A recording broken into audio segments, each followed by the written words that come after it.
Hello friends, welcome back to my channel. So आज हम लोग इस लेक्चर में कवर करेंगे एक्यूट चेस्ट पेन। तो आज के लेक्चर में हम लोग एक्यूट चेस्ट पेन में definition, causes, clinical features, diagnosis, management and referral part complete करेंगे। सो आइए स्टार्ट करते हैं। सबसे पहले डेफिनेशन से स्टार्ट करते हैं। What is chest pain? So acute chest pain is the sudden onset of pain or discomfort in the chest that may spread to the neck, jaw, shoulders, arms, or upper abdomen. It is a common symptoms of various cardiac and non-cardiac conditions, some of which require urgent medical attention. Acute chest pain क्या होता है? Acute chest pain अचानक से होने वाला discomfort और pen होता है जो कि चेस्ट में होता है। ये ना सिर्फ चेस्ट में होता है बल्कि कभी कभी ये नेक में, जॉ में, शोल्डर्स में, आर्म्स में और अपर एब्डोमेन में भी स्प्रेड हो सकता है।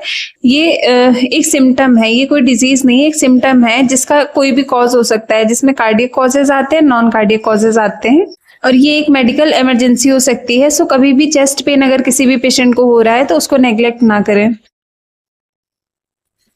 देन देखते हैं कॉजेज। तो इसके क्या क्या कॉजेज होते हैं। सबसे पहले देखते हैं कार्डियक कॉजेज। कार्डियक कॉजेज में क्या आएगा? एक्यूट मायोकार्डियल इन्फार्क्शन यानी heart attack, then angina pectoris, pericarditis and aortic dissection.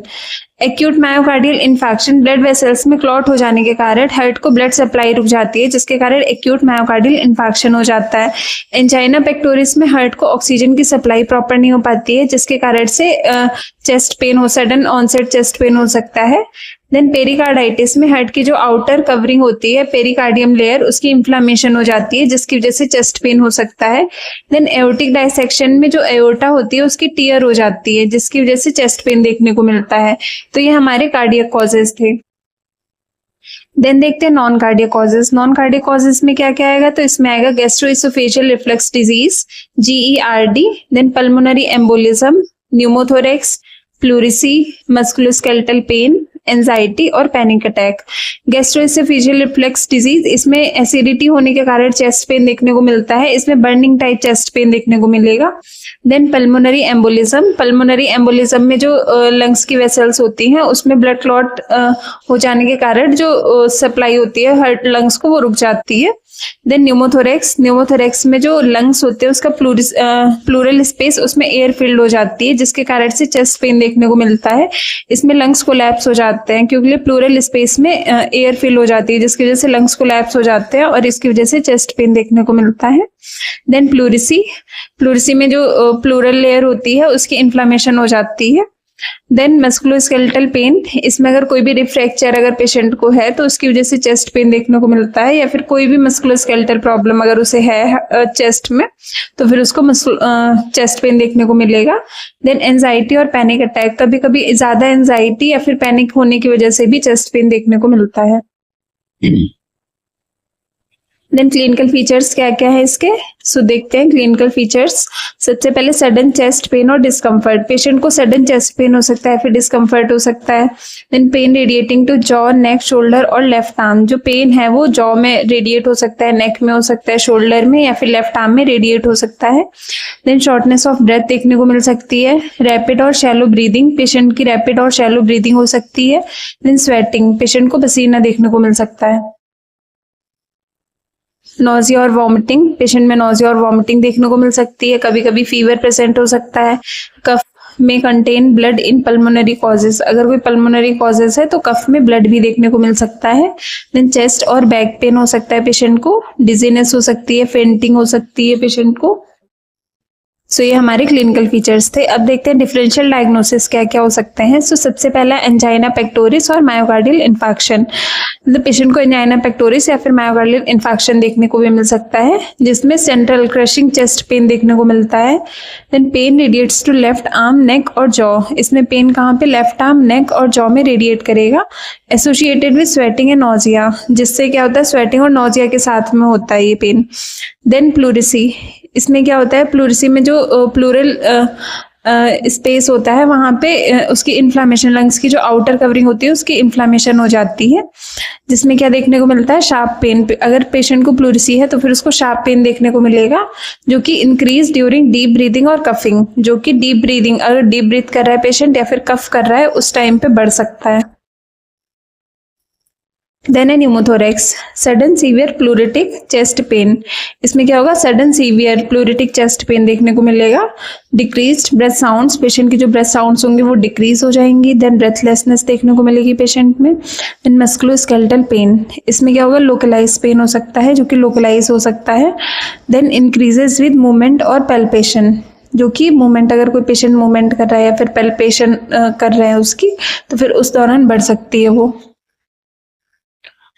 Then GERD, gastroesophageal reflux disease, इसमें बर्निंग चेस्ट पेन देखने को मिलता है। वर्स आफ्टर मील, जो कि खाना खाने के बाद में वर्स हो सकता है। एंड रिलीव्ड बाय एंटासिड्स, अगर उसको एंटासिड्स देंगे, प्रोटॉन पंप इनहिबिटर्स वगैरह देंगे तो उससे वो रिलीव कर सकता है।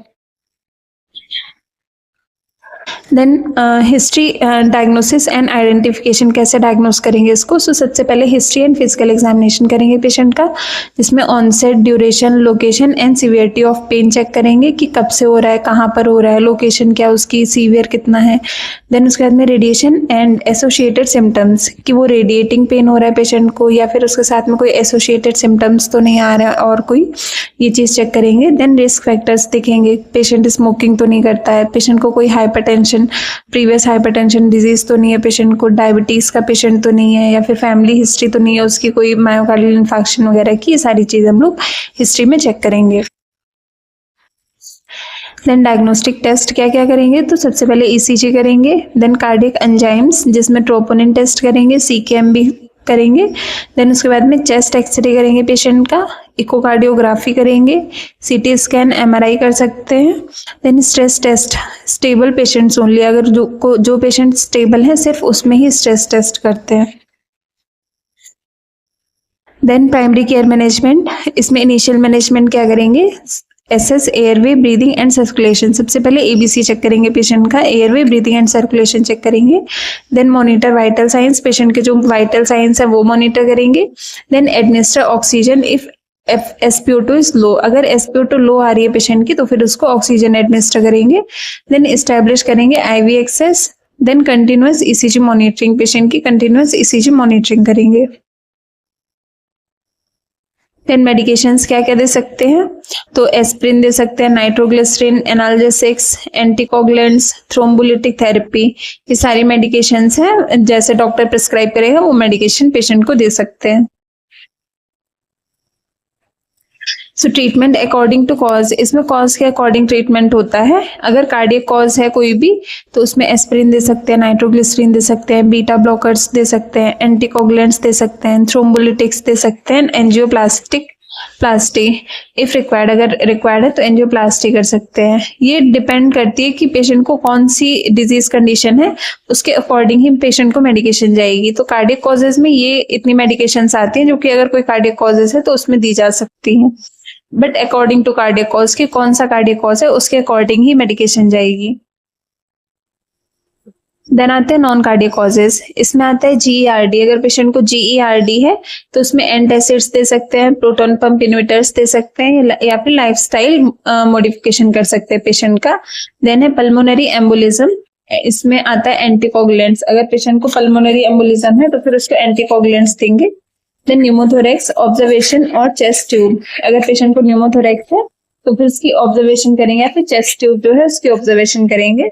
देन मस्कुलोस्केलेटल पेन, अगर पेशेंट को मस्कुलोस्केलेटल पेन है तो फिर उसको NSAIDs देंगे, रेस्ट देंगे एंड फिजियोथेरेपी करेंगे पेशेंट की। देन एंजाइटी, अगर पेशेंट को एंजाइटी हो रही है तो फिर उसको रीअश्योर करेंगे और उसकी काउंसलिंग करेंगे पेशेंट की। Then referral, immediate referral is required if the patient has, patient को इमीडिएट रेफर करेंगे अगर पेशेंट में ये सारी चीजें देखने को मिलती हैं या फिर इनमें से कोई भी देखने को मिलता है अगर पेशेंट को, तो उसको तुरंत रेफर करेंगे। सबसे पहला है severe chest pain lasting more than 20 minutes, अगर पेशेंट को चेस्ट पेन 20 मिनट से ज्यादा देर हो रहा है तो फिर उसको रेफर करना है। पेन रेडिएटिंग टू जॉ और लेफ्ट आर्म, अगर पेशेंट का जो पेन है वो जॉ और लेफ्ट आर्म में रेडिएट कर रहा है तो भी पेशेंट को रेफर करेंगे। डिफिकल्टी ब्रीदिंग, अगर पेशेंट को सांस लेने में दिक्कत हो रही है तो भी पेशेंट को रेफर करना है। लॉस ऑफ कॉन्शियसनेस, अगर पेशेंट को लॉस ऑफ कॉन्शियसनेस हो रही है तो भी पेशेंट को रेफर करेंगे। या फिर एबनॉर्मल ECG, अगर पेशेंट की ECG एबनॉर्मल आ रही है तो भी उसको रेफर करना है। सस्पेक्टेड मायोकार्डियल इन्फेक्शन, अगर पेशेंट को मायोकार्डियल इन्फेक्शन सस्पेक्टेड है, फिर पल्मोनरी एम्बोलिज्म के चांसेस लग रहे हैं या फिर एओर्टिक डिसेक्शन के चांसेस लग रहे हैं तो भी पेशेंट को रेफर करना है। सो थैंक यू दोस्तों, आज के लिए इतना ही। आज हम लोगों ने चेस्ट पेन कवर किया जिसमें हम लोगों ने डेफिनेशन देखी, कॉजेज देखे, क्लिनिकल फीचर्स देखे, डायग्नोसिस देखा, इसका मैनेजमेंट देखा और इसका रेफरल कब कब रेफर करना है, ये सारी चीज़ें आज हम लोगों ने चेस्ट पेन में कवर की हैं। सो थैंक यू दोस्तों, अगर आपको मेरा वीडियो पसंद आया तो प्लीज़ लाइक, शेयर और सब्सक्राइब ज़रूर करें। Thank you.